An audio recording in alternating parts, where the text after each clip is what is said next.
하나님 말씀 같이 하나님 말씀 위에냐 그냥 앉아서 오늘 앉아서 그냥 같이 위에 시작 말씀인데 27절에서 30절까지 말씀 같이 앉아서 읽도록 하겠습니다. 시작. 예루살렘 성벽을 건설하게 하니 각처에서 외 사람들을 찾아 예루살렘으로 내려다가 감사하며 노래하며 재금을 치며 비파와 수금을 하며 즐거이 봉헌식을 행하려 하매 이에 노래하는 자들이 예루살렘 사람들과 느도바 사람의 마을에서 모여들고 또 백길발과 게바와 아스마웨 들에서 모여들었으니 이 노래하는 자들은 자기들을 위하여 예루살렘 사방의 마을들을 이루었습니다. 제사장들과 그 사람들이 몸을 정결하게 하고 또 백성과 성문과 성벽을 정결하게 하니라. 아멘. 할렐루야.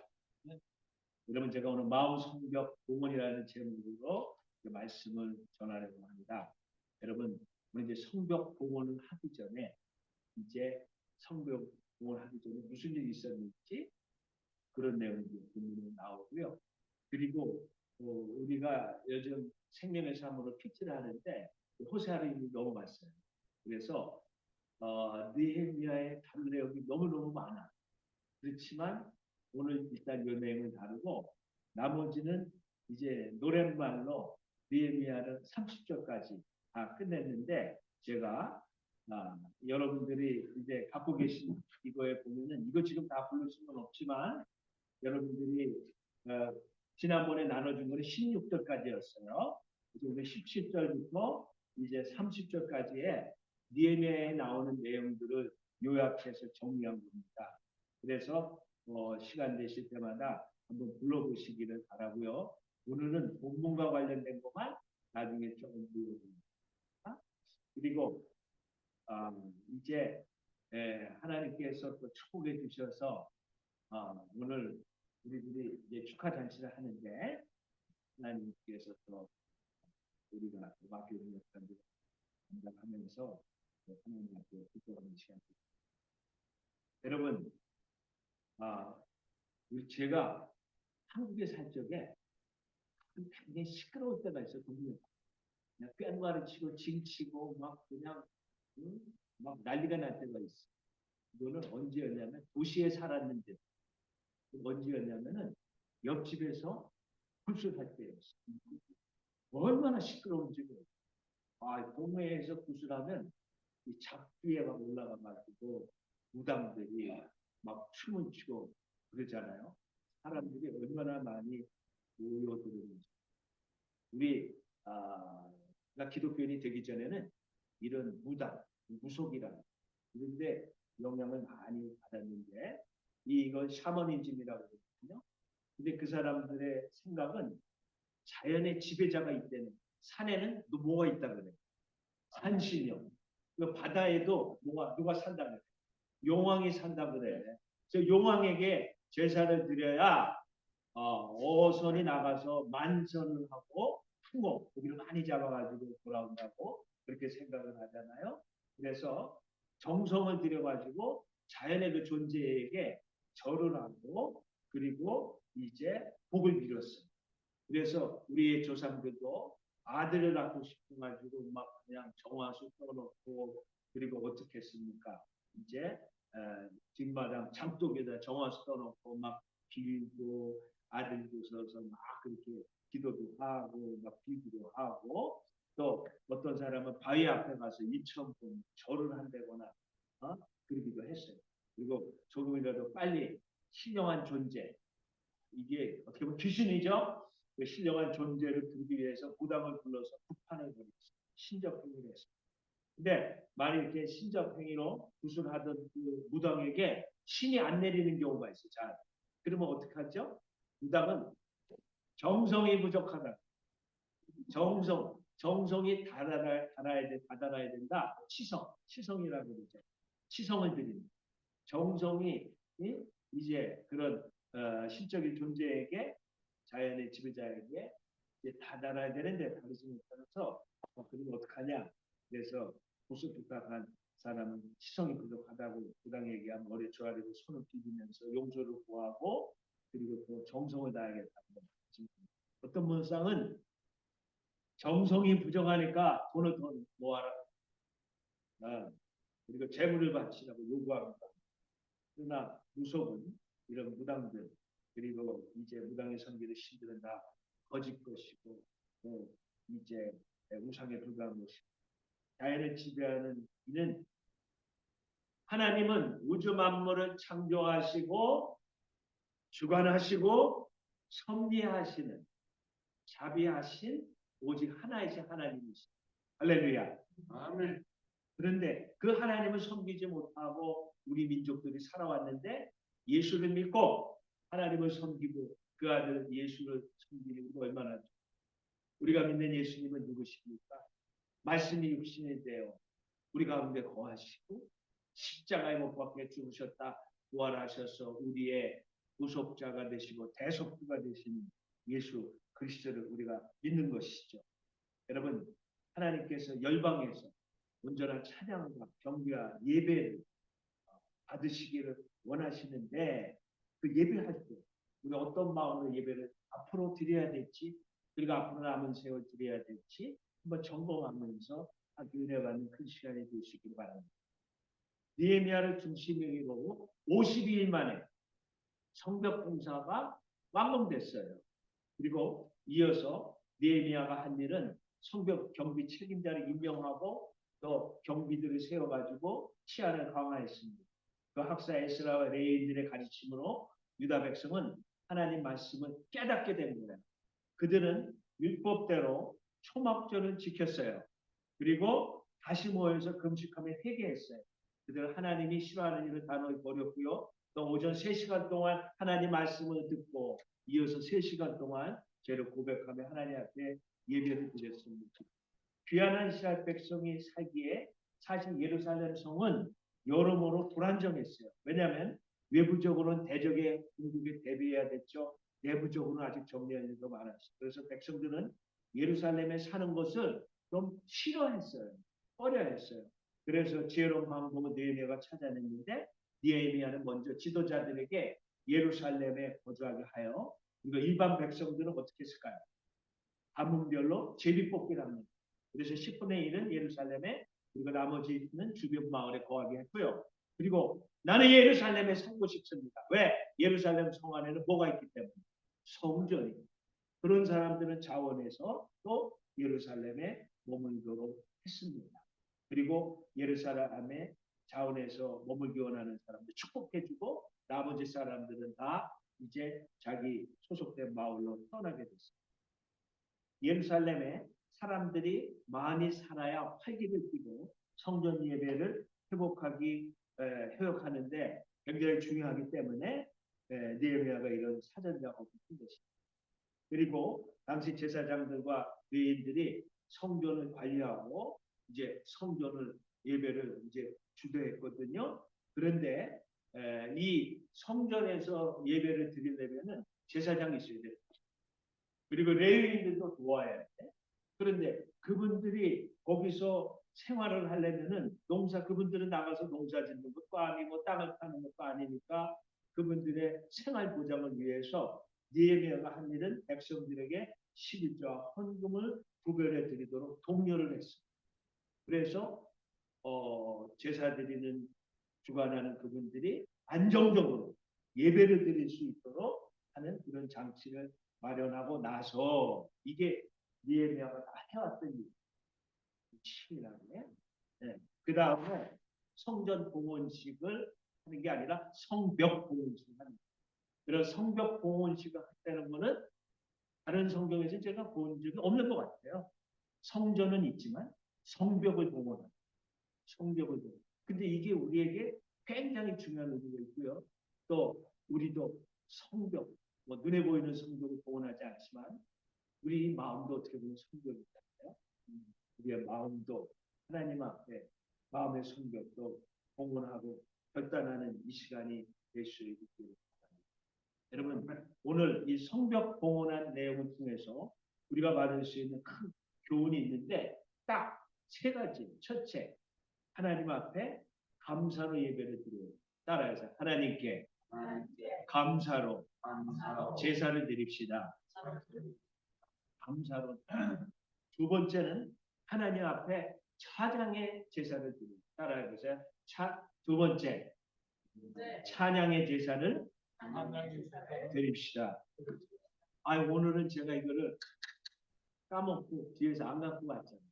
그래서 내가 기도할 때 제 뒤에 갔다가 이거를 갖고 왔잖아요. 근데 오늘 아까 찬양하다 보니까 조용해. 근데 목사님이 뒤에서 하시는 것 같아? 사모님 하시나? 남은 분들이 이거 따라 하더라고요. 이거 우습게 보이죠? 이것도 악기예요. 악기. 그런데 여러분 하나님 앞에 우리가 찬양의 제사를 드리는 것은 교회 와서만 드리는 게 아니라 삶 속에서도 늘 드릴 수 있는 거잖아요. 이거는 계기로 해서 더 찬양의 제사 하나님 앞에 올려지는 저 여러분 되시기를 바랍니다. 세 번째 중요한 것이 있는데 뭐냐면은 우리가 마음의 성벽을 하나님 앞에서 정결하게 됩니다. 여러분 성벽하고 성문 다 지어놓고 그 다음에 뭐 했냐면은 레위인과 제사장들이 먼저 자기 몸을 의례적으로 정결례에 따라서 깨끗하게 했어. 아마 목욕 재개를 했어. 그 다음에 무슨 일을 했을까? 성벽과 성문을 정결하게 했어. 그 성벽과 성문을 깨끗하게 청소를 합니다. 우리도 늘 마음의 성벽을 청결하게 하는 저 여러분 되시기를 바랍니다. 여러분 그렇게 다 청결하게 한 다음에 너무너무 아름다운 것이 있었잖아요. 그게 이제 오늘 본문 뒤부터 나와요. 그 내용은 뭐냐면은 이 성벽이 둥그렇게 생겼잖아요. 물론 약간 구축하긴 하지만은 그래서 느헤미야가 이끄는 한 무리는 성전을 바라보면서 여러분 이게 중요해요. 뭘 바라보면서? 나는 성경 읽으면서 느헤미야는 왼쪽으로 돌았대. 무리들하고. 그 다음에 에스나는 제사장은 오른쪽으로 돌았대. 그런데 오른쪽이 어느 쪽이 생각해보세요. 어느 쪽이 왼쪽이 어느 쪽이 왼쪽으로 뭐 기준이 있어야 되잖아. 그래서 내가 하나님 나에게 깨닫게 해주십니다. 뭐를 기준으로 왼쪽 오른쪽으로? 그렇죠. 성전은 등지고 왼쪽 오른쪽일까 아니면 바라보고 왼쪽으로 바라보고 이게 중요해요.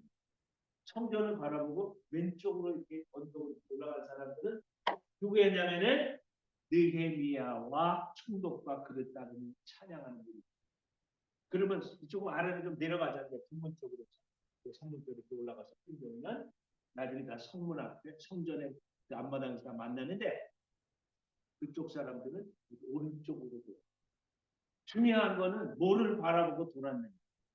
왼쪽으로 도는 사람과 오른쪽으로 도는 중요한 게 아니라 뭐를 바라보고 성전을 등지고가 아니라 성전을 바라보면서 돌았다는 거예요. 그 성전은 누구를 오늘날 이 시대에 의미할까? 성전. 저 성전을 헐라. 내가 사흘 만에 세우리라. 그때 말한 그 성전은 지금 이 성전이야. 나중에 헤롯 대왕이 증축했지만 똑같은 그때 성전이 예수님이 봤던 똑같은 성전. 그런데 그거를 헐라 내가 사흘 만에 세우리라. 그거는 뭘 의미하냐면 예수님의 이 몸을 말하는. 내가 죽은 뒤에 며칠 만에 부활한다는 3일 만에. 그래서 그 성전을 바라보면서 이렇게 그러기 위해서는 성벽을 먼저 뭐 해야 돼? 깨끗하게 빗자루 가지고 쓸었을 거라고 나는 생각해요. 정결. 이 말은 뭐냐면 하나님 앞에 예배 드릴 때 우리의 마음의 성벽도 정결하게 해야 돼요. 여러분 지난 일주일 동안 생활하면서 이 마음속에 뭐가 들락날락. 저도 여러분에게 얘기하고 싶어요. 여러분 이 마음에 약한 것이 생각들이 떠오르고 그때가 얼마나 그럴 때 주님 앞에 기도하면서 빗자루를 쓸어내는 빗자루로 내 마음을 쓸어내는 시기하는 마음, 미워하는 마음, 음란한 마음, 탐욕의 마음, 이런 마음들을 다 빗자루로 쓸어내고 내 마음을 성령으로 충만하옵소서. 그리고 내가 성전을 바라보고 걷게 하옵소서. 이런 삶을 가지고 남은 또 10년, 1년을 살지 10년을 살지 모르지만 남은 삶을 살아가는 저와 여러분이 되시기를 바랍니다. 여러분, 감사로 제사를 드린 자가 나를 영원롭게 한다. 여러분, 원망하기 시작하면 한이 없어요. 그러나 성경공사 다 끝나고 나서 레위인들을 데려다가 너희들은 찬양해야 된다, 노래해야 된다, 재금을 쳐야 된다. 재금은 풍소년하는 게 재금. 그 다음에 수금, 기파, 이건 다 현악기야. 이런 거로 하나님 앞에 영광을 돌리기 위해서 그들을 다 찾아가고. 근데 그들 왜 찾으러 갔을까? 물론 자기 고향에 있어서 거기서 사는 사람도 있었지만 그분들은 각 마을로 다니면서 11조를 독려해서 가져오게 해서 이 성전을 유지하게 하는 일을 했어요. 그래서 그분들이 떠나 있었기 때문에 다들 불러드리고. 근데 그분들이 특히 악기 연주를 해요. 그분들이 다 뭐였냐면 노래하는 사람들로 표현됐지만은 그분들이 바로 뮤지션이었어요. 뮤지션이 뭐예요? 악기를 연주하는. 근데 우리 교인들 다 뮤지션이야. 악기가 다 있어. 얼마나 좋교회. 어느 한번 흔들어 보세요.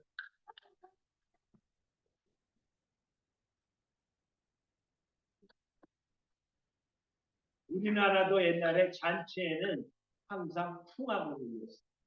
그 다음에 춤을 췄어. 잔치하는데 음악이 없으면 안 돼. 그것도 하나님께 영광 돌리고. 그래서 뭐랬냐? 그분들이 다 내부고 그분들이 감사하는 노래를 해. 그 백성들도 따라했고. 그러면서 하나님을 찬양해.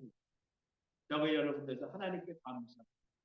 두 번째, 늘 찬양하되 하나님 앞에서 날마다 그 새 노래, 또 새로 배운 노래가 새 노래지. 세 번째, 아까 말한 것처럼 성벽을 날마다 써요. 마음의 그 성벽을 깨끗이 소재하고 그리고 이제 봉헌식을 마침내 하게 되는데 저 여러분 남은 삶을 주님 앞에서 그렇게 살아가시기를 제가 여러분들한테 뭘 감사하다고 생각을 했는데 첫째, 우리 진보 형제가 신학대학원을 갔어요. 그리고 이제 어느 남쪽 순복음교회 워싱턴에 거기 전도사로 일하게 된다. 얼마나 박동환 목사님이 맨날 자사학교에서 거기 기숙사 사모님 가가지고 그냥 공부해가지고 일대일 양육하고 그러더니 세례받고 나중에 장가가지고 그러더니 또 아들 낳고 또 그다음에 나중에 신학교 간다고 그러고 지금 전도사 한다. 사람을 키웠잖아요. 얼마나 우리 교회에서 리유니언 뭐 기타 등등 그렇게 대체 신학 잘못되는 거 일깨워주는 교회니까 쓰임받고 그 다음에 제가 오늘 여러분한테 어나운스먼트인데 여러분 저희 사모가 이 교회 봉사하는 한 6년 동안 신학을 공부했는데 제가 기도하면서 감리교 목회자로 되기에는 우리 교회를 떠나야 해요. 그럼 밥은 누가 해? 네? 할 사람이 없잖아요. 그리고 또 저도 혼자 사역하기 어려워요. 그런데 우리 아들이 자기가 소속된 월드 카운슬하고 인디펜던트 크리스천 처치 그러니까 세계 기독교 독립교회 협의회다. 이것도 하나의 초교파 교단이다. 독립교회 연합체입니다.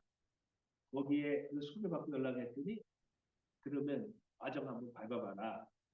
그래서 이제 그 배경 조사, 백그라운드 체크를 하게 범죄자한테는 안 줬어. 했더니 범죄는 안 저지르더라고. 다행히. 그런데 시험을 또 봐야 되는데 영어로 얼마나 걱정이 돼. 시험을 봤는데 금요일날 연락이 오고 합격해. 그러면서 너는 이제 우리 교단에 안수받은 뭐 안수는 와서 우리는 한국식으로 이렇게 머리를 꼭 눌러줘야 되는데 우리는 가지 않는다. 그 시험이 통과했고 백그라운드 체크가 됐고 너에게 우리 교회에서도 저하고 깨연자매 또 다른 목사님이 래퍼로도 써줬어. 이분을 우리가 믿을 만하다. 나 써주고 다 공통하고 that's okay.